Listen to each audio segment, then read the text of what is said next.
Welcome, good morning to the Washington Coast Restoration and Resiliency Initiative 2022 application training. So this is the grant round ahead of the 2023-2025 biennium.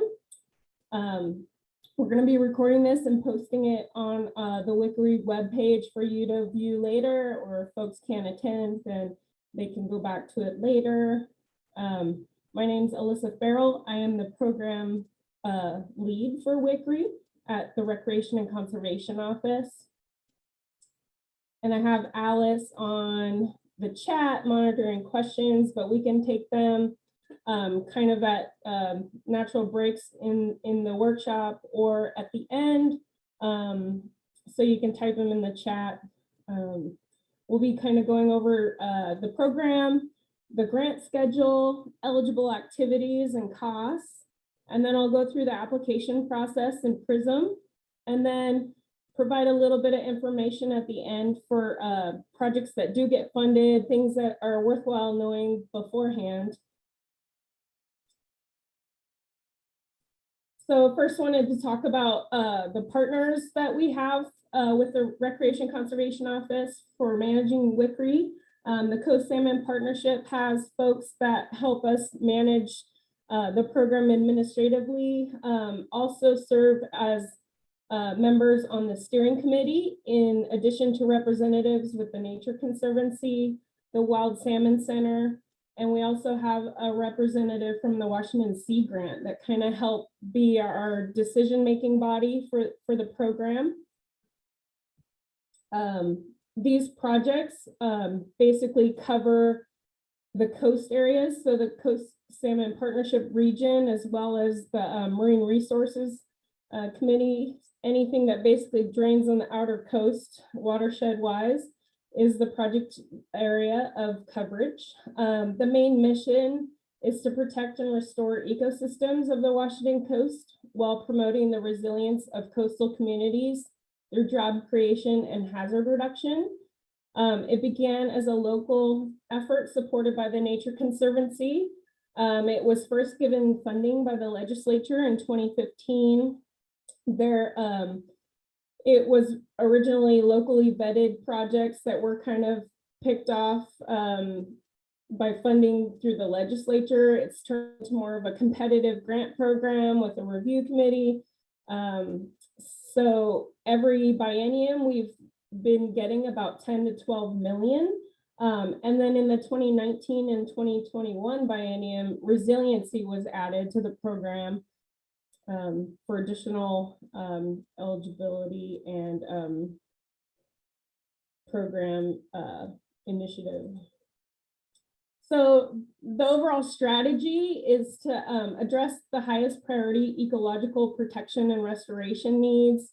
So we're looking to have projects that fully address that restoration need or hazard or risk, and also provide a community benefit.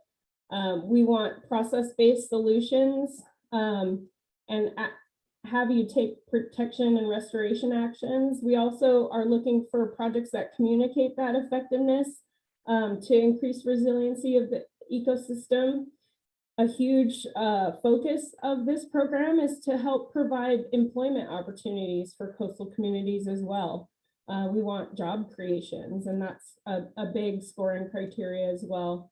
And then, of course, we want you to use cost-effective, well-known methods. So the grant schedule for this biennium, just in short, we have draft applications that are due March 10th.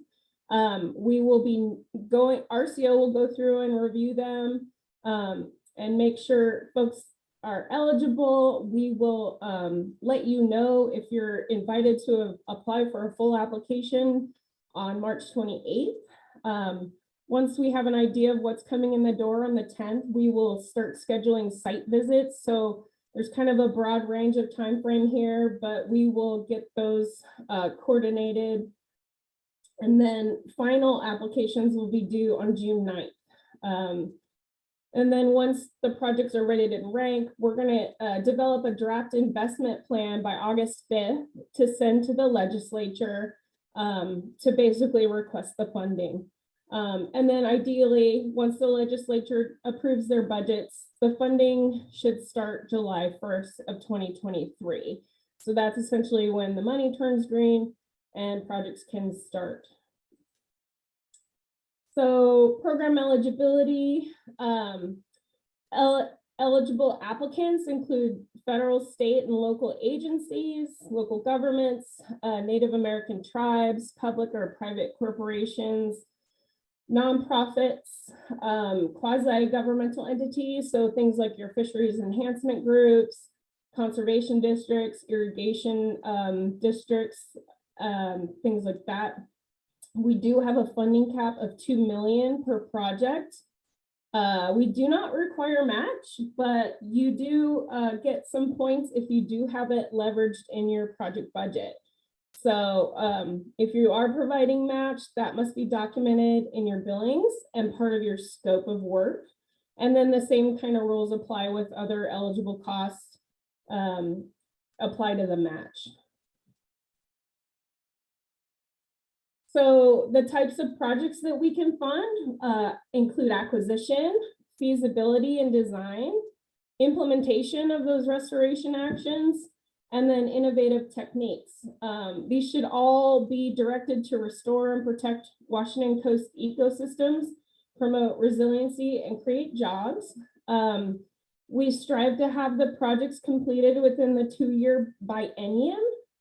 But there is opportunity to have some additional time requested through an amendment if necessary and approved. We are limited to what we have legislative spending authority and timeframes to spend the funds.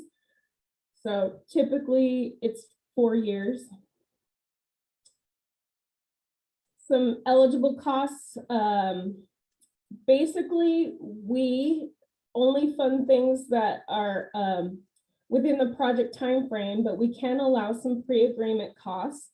And these things could include an acquisition, which is granted a waiver of retroactivity. So basically, it means you can buy some property before you're actually applying for and receiving funds. So it just allows it to be eligible for reimbursement, has to follow RCO acquisition policies. If it's approved, it's good for 2 grant rounds for any RCO program, including Surfboard or WWRP. Any costs that are also necessary to establish the land values, like if you're doing appraisals, things like that, could be considered pre-agreement engineering and design costs for restoration and planning. If you wanted to buy wood in advance of starting your project, or culverts, or a steel bridge, if it's cost effective to do so early on before the start time of your grant, then you could do that with your prior approval from your grant manager. The RCO Manual 5 has more eligibility activities and costs listed for restoration projects. Manual 3 has those things available for the acquisition project. So your costs must be directly related to the work identified in your project scope of work. Okay, so A&E and admin cost limits. Sometimes there's confusion about what admin costs are versus A&E, which is architectural and engineering. For an acquisition project, your admin costs are basically things that you need to just manage the project. It can include staff time to do progress reporting, landowner negotiations, attorney fees for drafting recording documents and things like that. Those are limited to 5% of your total acquisition costs. So that would include your land costs as well as incidentals. And then again, those are listed in the Manual 3 for the acquisition. So get familiar with those if you have that type of a project. For a restoration, we limit your admin and your architectural and engineering costs, which are your design, consultants, engineering costs, those are limited to 30% of your construction costs for that project. So again, those things are listed in the Restoration Manual 5. If you're doing a planning project, a design or an assessment, all those costs are basically considered your admin. And those are non-capital costs, and those are just rolled into your overall project costs. So there's no limitation if you have an all planning. And here's the ominous, really wordy slide, which I don't like. But this is just a broad list of ineligible project elements. We do have them listed in the Manual 24 for WCRRI. You know, some of the key things here are we can't fund effectiveness monitoring, property acquisition through eminent domain, things like mitigation, flood protection projects that don't link to community resilience, you know, infrastructure like septic or sewage treatment or public works types of projects. Those things are not eligible. So please get familiar with all of these things before you start applying, so you don't waste your time. And if you're really not sure, give me a call and we'll determine if it's something that's eligible or not. Other requirements. So we do have restoration policies again in that Manual 5. Acquisition policies are pretty extensive, and they are in Manual 3 again. So basically for acquisition, we require all buildings to be removed from the site for fee simple acquisitions. We require public access. It doesn't necessarily have to be advertised, but you can't, you know, prevent people from accessing the property. We require a deed of right or an assignment of rights in the case of a conservation easement to be recorded on the title. And that is signed by RCO and the sponsor. And it is something that puts, basically keeps the public interest on the property in perpetuity. So you want to make sure that you're meeting your long-term obligations, which are in Manual 7, and avoid future conversions. So, you know, we can't have any structures being built on the property. Even a recreational trail could be a potential conversion. So it's always good to talk about that stuff early on. And if you plan on having things done with the property that conflict with our manuals and our policies, then you may want to write that portion of the property out of the project or the deed of right, so that we can avoid those future conversions. We do have a stewardship commitment. So for restoration projects, that is a 10 years. For acquisitions, it's in perpetuity. So you need to have a plan going forward of how you're going to maintain that property in the long run. Sponsors are responsible for all permitting required for your project. This is our acquisition toolkit. I think it's pretty handy. It's kind of a one-stop shop for all of our acquisition procedures, required documents. It's got a link to the Manual 3. There's information about escrow billing and things that are required for that. If you need to have money deposited into an escrow account for your acquisition purchase. There's also information about what's needed to get approved through a waiver of retroactivity. So please become familiar with all of this stuff in here if you're doing an acquisition project to help your project run more smoothly and make sure you're meeting those requirements.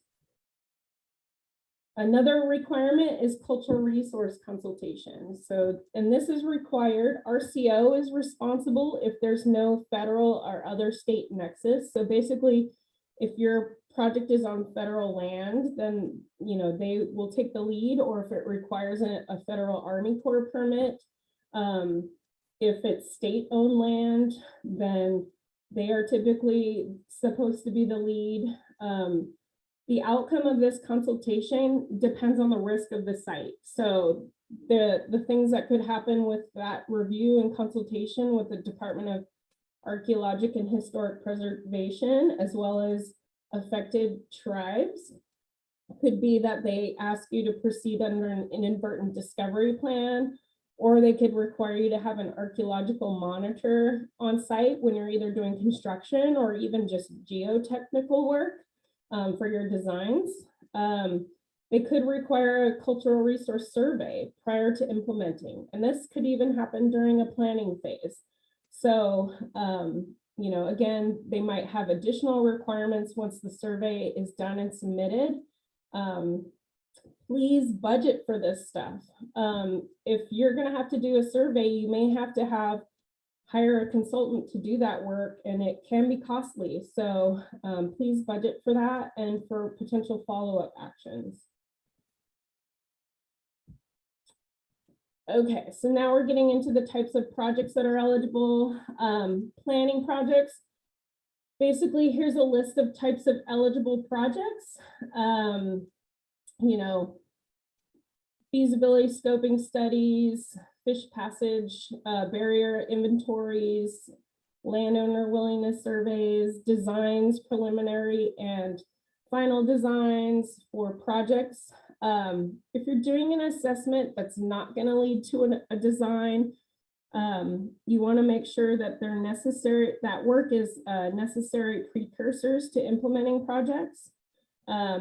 You need to demonstrate how that fits a data gap if you're not going to do a design, and how the assessment results are going to determine criteria and options for subsequent projects. So if you have an assessment project, you know, talk with me and we can make sure you're meeting that criteria. For restoration projects, we require designs and certain design deliverables. So we actually added, we're basically using the surfboard design requirements, and we added them into Appendix F of Manual 24.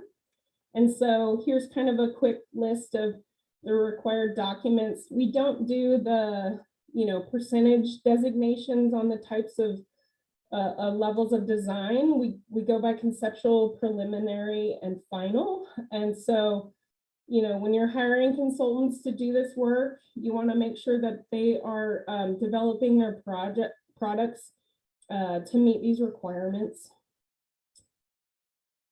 So that's that. You know, make sure you're familiar with those different appendix requirements for the different levels of design.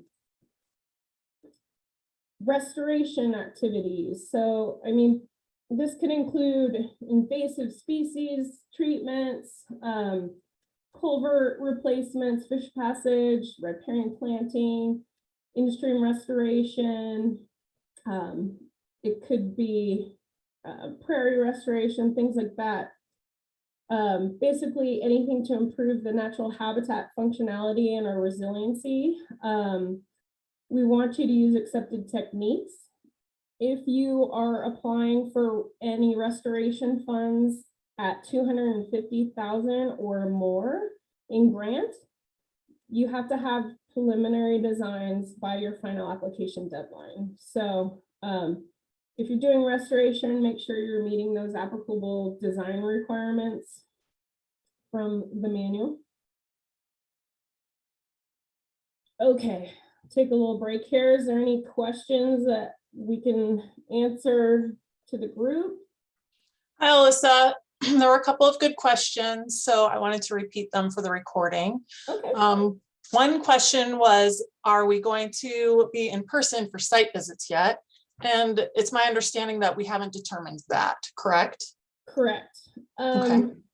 Really, it's going to depend on everybody's comfort level, the number of projects. With COVID, you know, we definitely want to make sure we're being, you know, sensitive to, you know, COVID protocols and folks' abilities for comfort and, you know, even logistics. It's hard to, you know, have multiple cars at sites when there's not a lot of parking available. So that's yet to be determined. And, we'll reach out to applicants and, even the review panel members to make sure everybody's comfortable with what's decided. Some projects are actually served better in a presentation mode, particularly with assessments, inventories, or even just design projects could be easily described over a webinar presentation. So yeah, great. We will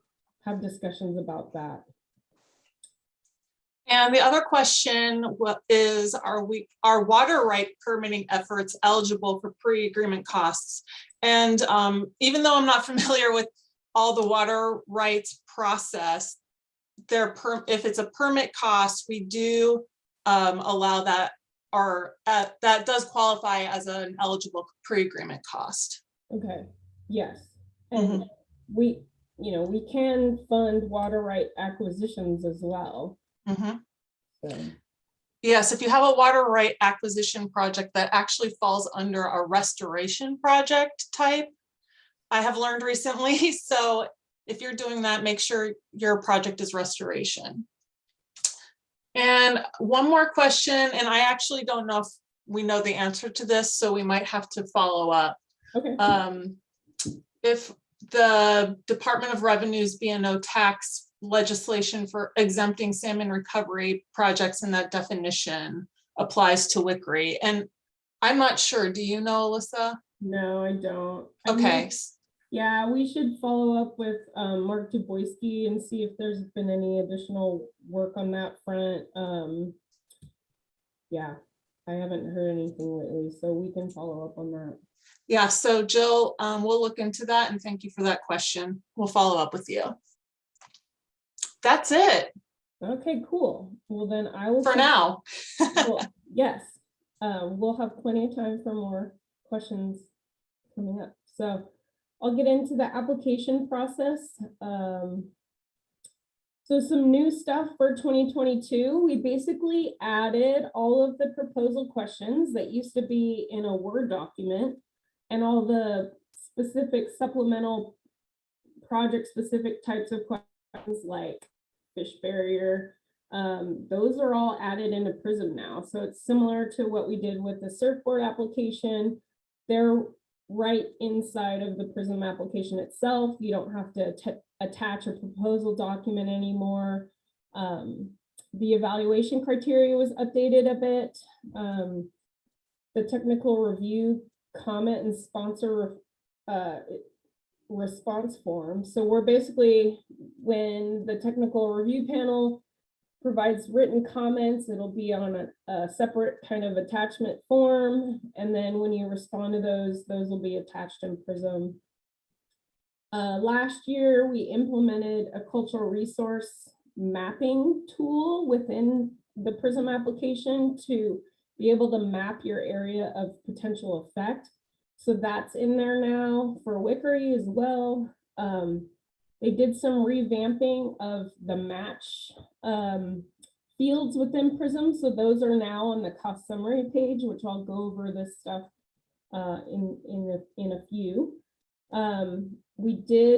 RCO did develop a carbon credit policy, and it was approved by the surfboard, and the WCRRI steering committee ended up approving it to be allowed for WCRRI as well. So it's basically an allowable use policy for funded acquisition projects with WCRRI. And then, as I mentioned earlier, we added the design criteria appendices to the manual 24. So in short, here's kind of a quick rundown of the application process. So you're going to want to work with the Coast Salmon Partnerships data steward, Rebecca Brooks, to get that Prism number. You send in a conceptual project form and she'll give you your number. She basically enters that information into the salmon recovery portal, which used to be known as the Habitat Work Schedule.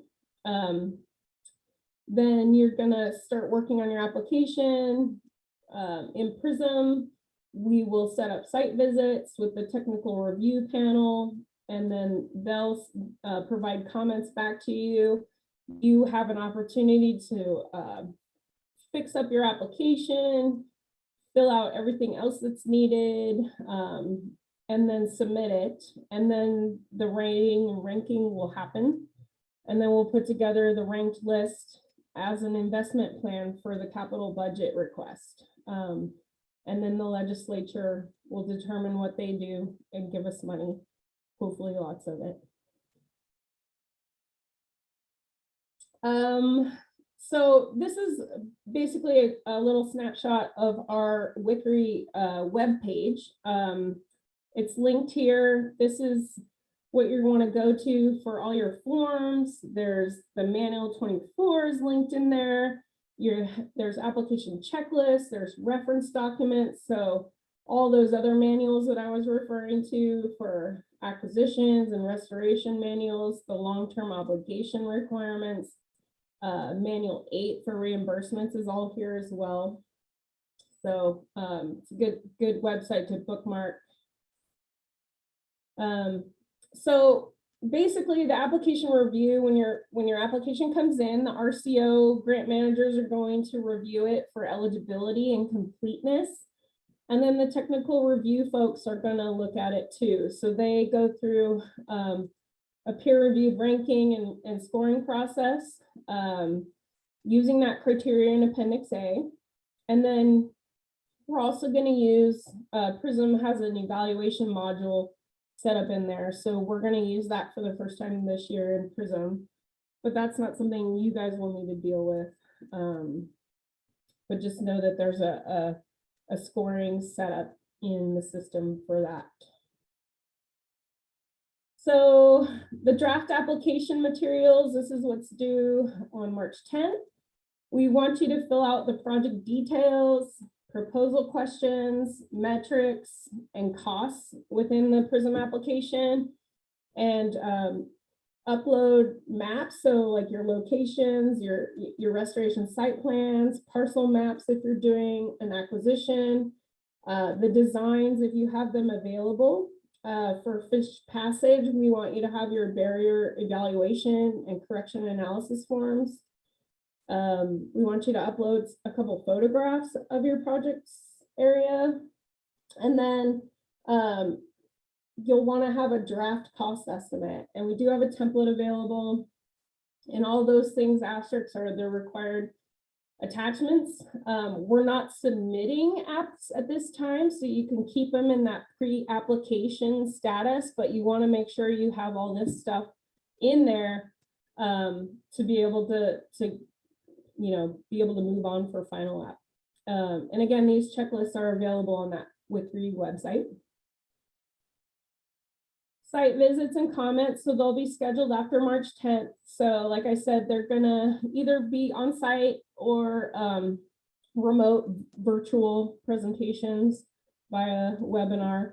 But this is your opportunity to have dialogue with the review team, help them understand your project and get some feedback too, just some dialogue that way. And then the review panel will provide you with the written comments, which will be sent to you.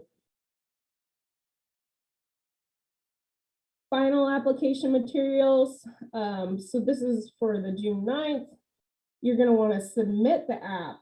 And then with that, you basically want to go through your whole application, make sure you finalize everything, address anything that the review panel provided comments on. You want to provide responses to the review comments in that form that we'll have available on the website. You need to provide a community support documentation, so letters of support, things like that. This is a special requirement of WCRRI, which is why it's kind of highlighted in a different color. I apologize if folks can't really distinguish the colors, but that is something that is definitely a requirement. We're going to need landowner acknowledgement forms. If you're a state or federal sponsor, we'll need project partnership contribution forms, those preliminary designs if you're asking for $250,000 or more in restoration costs. And then some kind of administrative forms. We'll need an applicant authorization form. If you're a tribe, then we do not need that form. There's a different process for that. Once you're funded, then we'll need an authorizing resolution. And then we have a required RCO fiscal data collection sheet. So those are things that we need in order to submit. So.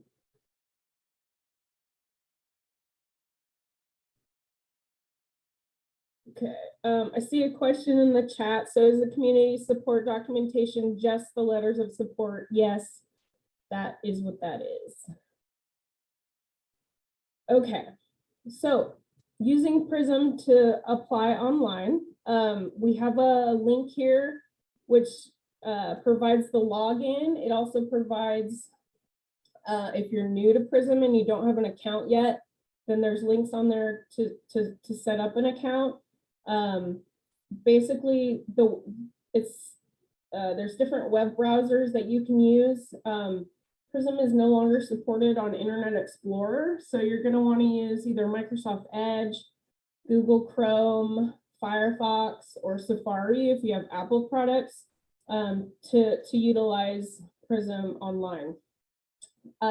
Beginning in November of last year, we moved the access to Prism Online through the Secure Access Washington portal. And this is to help, implement increased security for the database. There's been an increase in cyber attacks. And so we moved to that. So now you have to have a Secure Access Washington account first, if you don't already have one, and then also have your Prism account. So if you are logging into, if you already have a Prism account and you're logging in through the SAW account for the first time, it's going to have you enter in your Prism account credentials one time. And then from then on, you're going to be using that Secure Access Washington account to get in to Prism. So it'll automatically redirect you to the secure portal. And you may need to add Prism as a service in this this little screenshot down here on the bottom right. If it's your first time accessing it and you'll want to look up Prism online, you may have to search alphabetically to find it, and then you click Access Now. It'll also ask you to do this if Prism times out on you, like if you haven't worked in it for a bit and you left it idle on your screen, then it may kick you out and you'll have to go into this Access Now again. So if you're having issues with getting into SAW, unfortunately, we don't do support for that. So you'll have to contact those folks. If you're having Prism technical difficulties, then you can email our Prism support, which the email is here. There's also training videos available for using Prism. And if you're not sure, you can ask me as well. I'm available to help you walk you through stuff. Okay, so once you get a Prism number, you're going to want to, once you get into Prism, it'll take you to the online dashboard. And so instead, you're not going to be using this new application button. It won't work. So you'll want to type in that Prism project number that Rebecca Brooks gave you once you submitted your conceptual project form, and enter that into this search bar. And then it'll pull up your application and you'll get into the application wizard, and then you can start filling things out. So this is what the application wizard looks like. It's going to take you through all of these pages on the left-hand menu. And basically you just go through by each page, fill out the information, hit save often, and you're going to want to click next when you're done every time. Be mindful that there are character limits in these text fields. So if you're kind of copying and pasting from a Word doc or something else, you're going to want to pay attention to that because it might cut off some of that stuff that you're putting in there. So be mindful of those character limits. Okay, some general information about work sites and properties. You have to have at least one work site for your project. You can have more than one if you have work in separate or disjointed locations or counties or different watersheds. If you have a large scale invasive species project, you'll want to do work sites by watershed, and be mindful that you're going to be billing your costs if you get funded by the work site. So that is something to consider too when you're setting up your project. You're going to want to have a property for each landowner in the work site. So if you're doing large scale invasive species, you can kind of do things by either a single property by landowner type or land use or other logical grouping. So you don't have to do, 10 different landowners. You could just do like DNR or WDFW or, group them together, whichever way makes it more logical. If you're doing an assessment or an inventory project, you don't have to have a property on there. And then on the worksite details page, there's some species listed there. They're basically the salmon ones, regurgitated. Just list the species which are intended to have primary project benefits. If your species doesn't appear there, then that's okay. You can write that in your project proposal later. Okay, so as I said, the project proposal questions and the supplementals have been added directly into the project. For your project description, you're going to want to include your location, the habitat type you're addressing, any species that are benefiting if one's targeted, include your goals and your proposed actions, and they should correspond with your metrics, which I'll get into later. And there's a spot where it's going to ask you for your goals and objectives. Our review folks are going to really want you to include SMART objectives, so specific, measurable, achievable, relevant, and time-bound objectives. And then there's supplemental questions for each type of project. So acquisition will have its own special set of projects. An invasive project will, or fish barrier. So make sure you fill those out as well. Okay, metrics. So the metrics are going to be set up by those project types. So like I said, acquisition will have its own set of metrics, planning project will have its own, restoration will have a set as well. So you're going to want to make sure that you carefully read the descriptions of those metrics so that you're answering them correctly and accurately. You're going to have to fill out metrics for each work site. For the project plan, you want to use a citation format indicated there. If you're addressing a strategy or other work plan for this. And the picture here, these top metrics are your kind of overarching metric totals. And then beneath that, you're going to select specific activities and work types.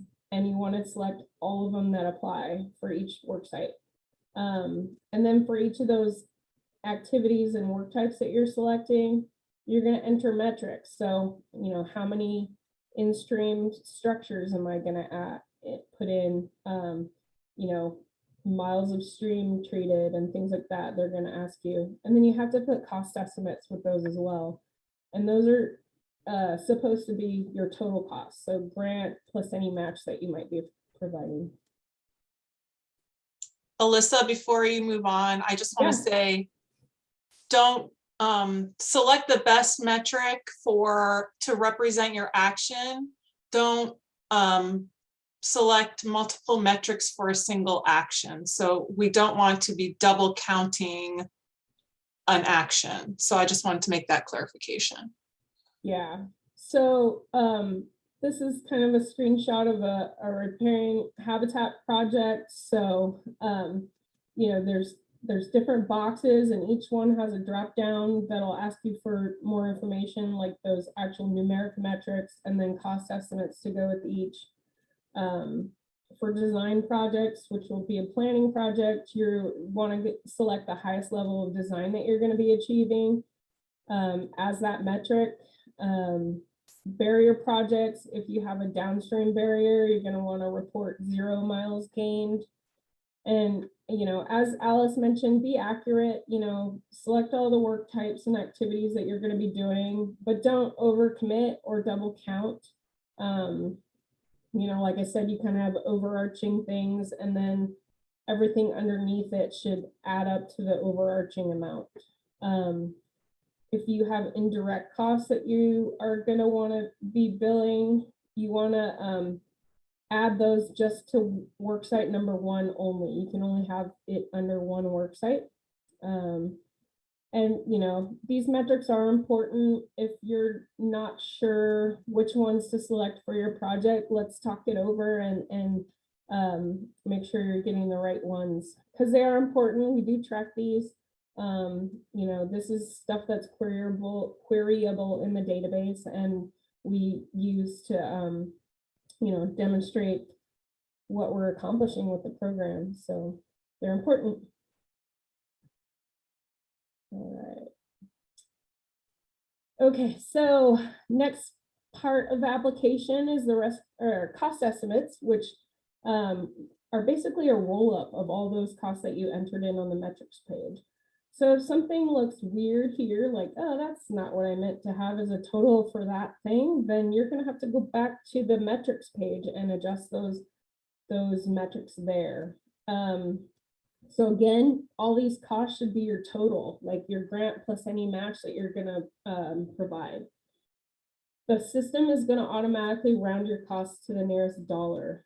So be mindful of that. You may want to round your costs even up to the nearest thousands when you're asking for the grant funds, because when we provide lists to the legislature, we're going to want to round it to the highest dollar available. Otherwise, they could round it down for you, and you may be shorted a couple $100s or whatever once that list comes out. So be mindful of that. And you want to make sure these cost estimates align with your cost estimate attachment. So your spreadsheet that we'll talk a little bit more about soon. So here is the revamped match section. It's in the cost summary page again, as I previously mentioned. It's going to roll up this funding program. This is your grant amount at the very top. So this is the grant that you're requesting. And then below is where you're going to want to list out any sources of match that you have, if you have them. And you could do many different categories and types. So you're going to want to click the add match button, which is down underneath this little drop down menu. So yeah, click this add match button in order to add new lines. Use the drop down list to select pre-selected categories and types, and even the funding organization. This over here on the bottom right is going to have a list of different agencies or whatever that you can select from. And then you're going to want to make sure your totals correlate with your cost estimates on your metrics as well, and your restoration cost estimates also on your attached cost estimate spreadsheet. And then you're going to enter in the amount of match that you're providing for each of those types of sources. So if it's not lining up, then you'll get a red deficit amount here in brackets, and it'll give you an error. So you want to make sure things are adding up correctly to your total cost. Is there any questions on this stuff? Alyssa, actually, there was a good question about, and it goes back a little bit, but we were asked if we could copy a project to start a new application versus submitting a form. If there's, you know, if it's a continuation or if it's a match from a program, you know, surfboard is active right now, fish barrier removal board is active right now. So yes, if you have the same project submitted or, you know, working on or previously submitted through WCRRI or a different program, Alyssa or myself can copy that application to copy the project from Prism to start the application. Yeah. I suggested it would be nice to copy Rebecca Brooks on that request so she understands that we're doing that, and we can connect with her too. So it's not a big deal if you forget that, because they like to make sure it's tracked in the salmon recovery portal for salmon recovery planning. So yes, that is an option for folks if you already have your project in Prism with a different program. Yes. Great. Yeah, and we'll let Rebecca know if we've copied a project over so that she can track that as well. Okay, any other questions on costs? That looks like the only one right now. Okay. So the next part of the Prism application goes to the cultural resources page, and this is where that map appears. There's also questions that need to be answered. So you're going to want to make sure that you clearly map your work sites, including your staging areas if you're doing restoration, or even as part of a planning document if you are, you know, already have some early stages of designs done, then you'll want to make sure you have all that stuff mapped out in there. And then be detailed in your questions about the extent of ground disturbing or other planned work. The more details you can provide, the better map, the better off the cultural resource review folks are going to have the best information to make a rightful determination of what needs to be done for the recommendation. And that's even in advance of consultation. So you know, I've had experiences with, you know, having really broad maps that are just a giant circle where it wasn't really clear where the actual work was going to be done. And so they were like, you have to do a survey. And, you know, finding out later that that wasn't really necessary once the actual project area was parsed down and they knew what we were doing, then they could make a better determination. So there is a handy dandy mapping tutorial linked directly on that cultural resources page that you can review. And Alice did that. She did a great job on showing us how to use that tool, but I'll kind of go over a couple things right now. So you're going to want to click on the full screen map. And if you see this little red dot here, this is already going to be on there from when you mapped your work site up here in the work sites and properties pages. So you're going to want to make sure that your area of potential effect that you either draw on there or that you upload from a shapefile is covering that little project dot. Otherwise, you might need to move this work site to make sure it fits within there. So in order to add or draw a map on there, you're going to have to click that full screen map. And it's going to take you to a page where it's going to open up a big map. There's a little toolbar up here where you can add layers lists. So you can add county tax parcels, which might be nice for an acquisition project that you're mapping. You can add township section range lines if you want. You could even select base map galleries so you can do imagery and have it look more like Google Earth, or add topographic map if you'd like.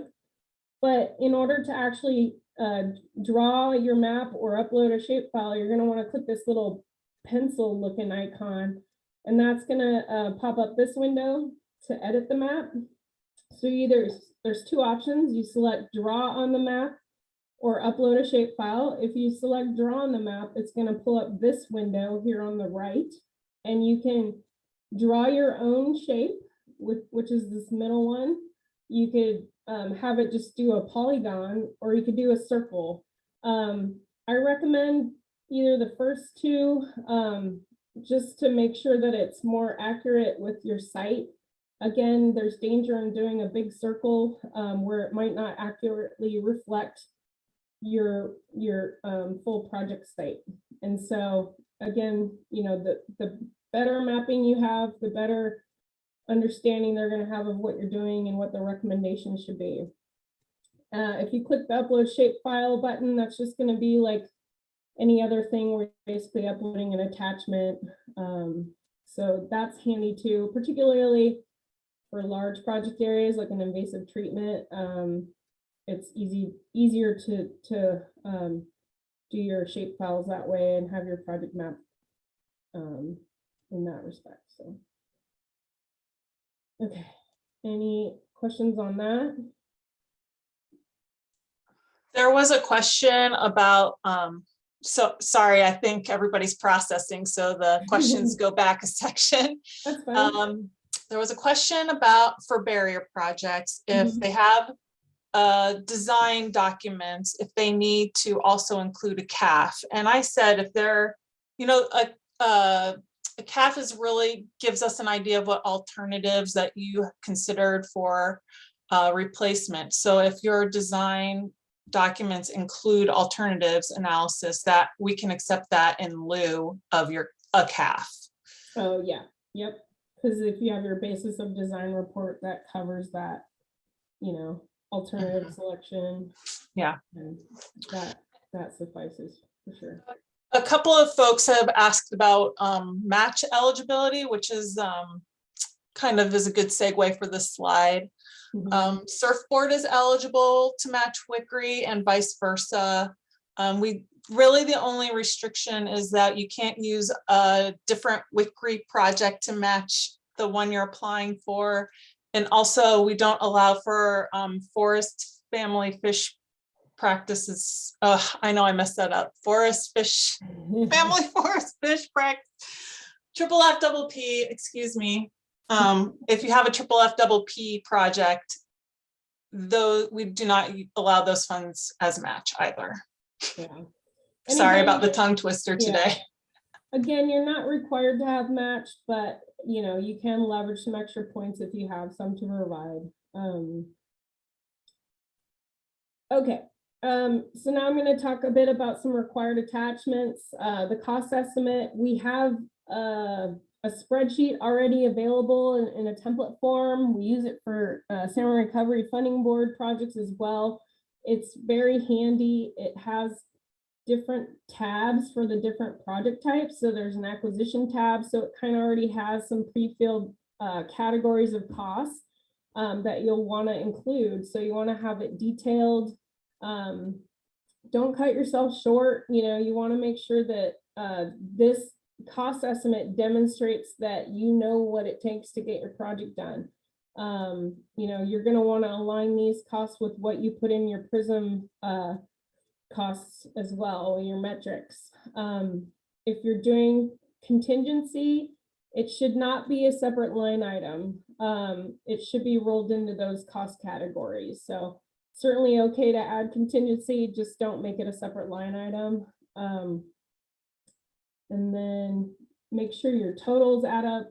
This also has formulas already set in there to make sure that you're not going over your AA and E limits or your admin limits for an acquisition project. So it's really handy to use, and why reinvent the wheel? So we highly recommend you to use this template. Okay, another required attachment is a landowner acknowledgement form. You're going to need one per landowner, and these are for project areas where there's non-sponsor owned property. Assessments and inventories, they're not required at application. Ideally, they could be required as deliverables down the road, or for another phase of that project if you want to continue working with the landowner to do restoration.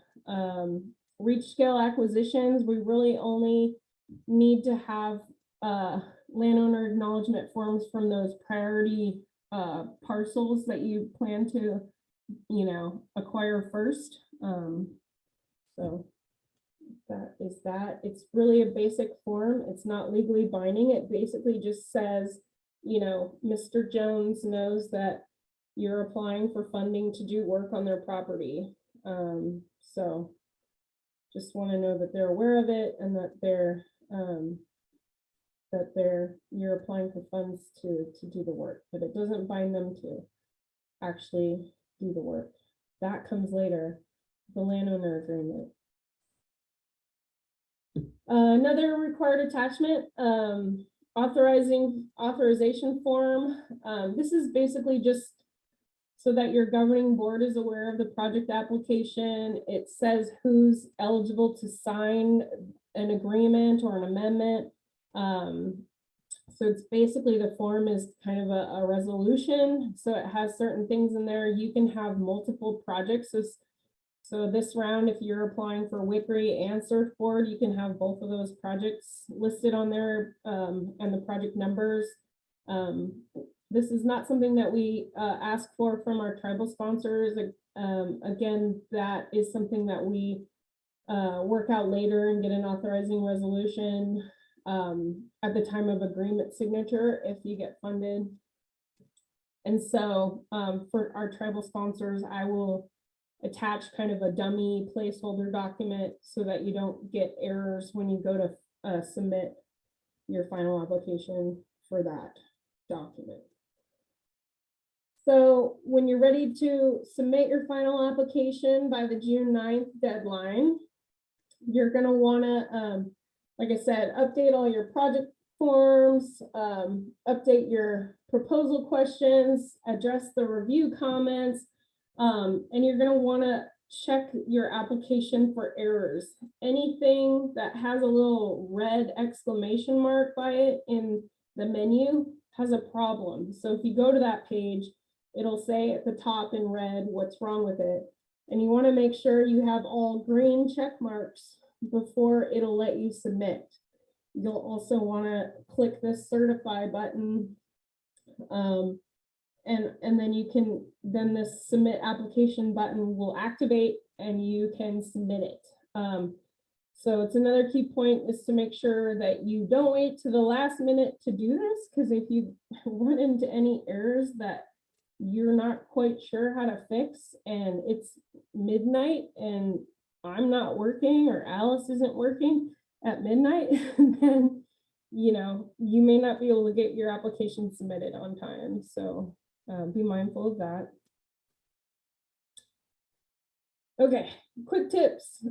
Be thorough. Make sure you clearly identify the importance of your project. You want to meet the WCRRI purpose, connect your problem and the solution. You know, the more details you provide in your application, the less questions and confusion you're going to get from the review panel about what you're trying to do, and how it meets the criteria. Know your scoring criteria. Make sure you're addressing all that stuff that they're looking for in the application. As I said, save often, start and finish early. Ask your grant manager for help. If you have technical issues with Prism, email the Prism support, or you can ask me as well. I might be able to help. And that's about it for that. Any questions on the application? We got them all already. Okay. So just some quick information for funded projects. If you do get selected for funding, there's some things you should know early on. In order to get a project going under agreement for restoration projects, we're going to need a landowner certification form. This is different than the landowner acknowledgement. It basically says that you've either done it like a title review or you've discussed the project with the landowner to ensure that there's nothing on encumbering that site that's gonna conflict with or prevent your project from occurring. So that's something that we need before we can sign an agreement or get it routing. And then for acquisition projects, we're going to need that preliminary title report for the same purposes. We want to make sure there's nothing weird on there that's going to prevent your project, like a required levy. And then when you're getting funded, you can't start construction until you have site control. So you need to have a landowner agreement from those private landowners, or a lease agreement from DNR if you're working on their property, or even from a timber company. So you're going to have to have that site control and proof of it before you can start work. Otherwise, it's not eligible. We have to have cultural resources consultation completed. You have to have your permits. For acquisitions, you have to do all your due diligence, your appraisals, appraisal review, your site hazard assessments, things like that. And then if you want to get approved for pre-agreement costs, make sure we're having that discussion via email, so we can get approval for that. And then again, the state-owned DNR, state-owned aquatic lands. So if you're doing in-water projects, you're going to want to consult with DNR aquatic land manager early. You know, you want to check to see if your project is on state-owned aquatic lands. So you'll need to get a landowner acknowledgement form from them if it is. And then if once you go get funded for restoration, you're going to need to have a lease agreement or other legal authorization to use that property before you start construction work. Same thing with WDFW lands. So you need to have those acknowledgement forms signed by them. You need to have their landowner agreement, access permits, things like that from them before you start work. And if WDFW is owns the property that you're working on, they're going to be the lead for cultural resources rather than RCO. Getting paid, just to be aware, everything is reimbursement based. So you pay first, you kind of have to front the costs, and then we reimburse you later. So there's billings are done through Prism. We do have options to provide money in advance, and there's requirements around that. Again, you would have to bill your match if you're providing that. Manual 8 is the reimbursement manual, so it has more details on the requirements for that. So get familiar with that. Have your billing. If you have separate staff at your agency that do billing, make sure you're in communication with them about your costs, and that they're aware of how this stuff works, and how to use Prism to submit the billings. And then general grant administration, you know, we require progress reports to be submitted in Prism every 6 months. We have, if you need a scope change or a budget change, there's an amendment process that has to be adhered to. Time extension, same thing. That's laid out in Manual 24. For acquisition or sponsored properties, we require stewardship plans. As I mentioned, non-sponsor owned property, you have to have landowner agreements or other use authorizations. We're going to have milestones set up in there and deliverables that you'll have to be mindful of and make sure you're keeping track of and submitting. And then at the end of the project, we require a final report, and then you're on the hook for long-term obligations as well. So that's kind of the gist of managing a project. Real quick, here's a little tidbit about the carbon credit policy that I mentioned earlier. This is something new. It's basically just an eligible, allowable use for WCRRI funded acquisitions. So the policy is going to be into Manual 3, which is that acquisition policy. It's parcel specific. We have some forms that you would need to fill out. You would work with a carbon credit agency, basically third party, and get approved through them. And we would have to approve it because we would have to make sure that that enrollment does not subordinate RCO's deed of right or the assignment of rights. or conflict or interfere with our funding purpose and our ability to enforce those long-term obligations of the agreement, or pursue a remedy. So if there's a conflict or a compliance or conversion issue, then being enrolled in this project can't conflict with that, or with our RCO project income policy. So it is a good way for folks to get some stewardship funds for maintaining properties in perpetuity. So it's a good opportunity to try to do if you're interested. So if you want to get in contact with me, our policy staffer, Ben Donatelli, has been key in developing this, so we can work together to see if it'll work for parcels that you've purchased. So, and that's all I have for that. Any questions? No additional questions. Quiet bunch. So here's my contact information if you don't have it already. Ned Pittman is the program director at the Coast Salmon Partnership that is involved with administering the WCRRI program. He's also going to be serving as a technical reviewer, and so he's available for questions too. But the application stuff primarily me or Alice can help answer. And that's all I have. Thanks for attending. And I guess we can hang on for a few more if people have questions.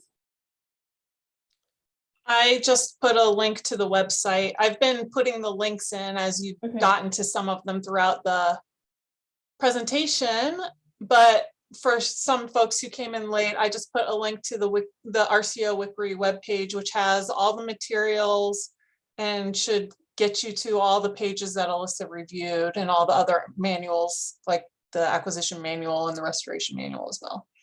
Cool. Thank you for doing that, Alice. Of course. Okay. So if there's other questions, we'll hang around, but this is the end of the presentation, right, Alyssa? Yep. Okay. Thank you, everybody. Yeah. Kendall, I think we can stop recording.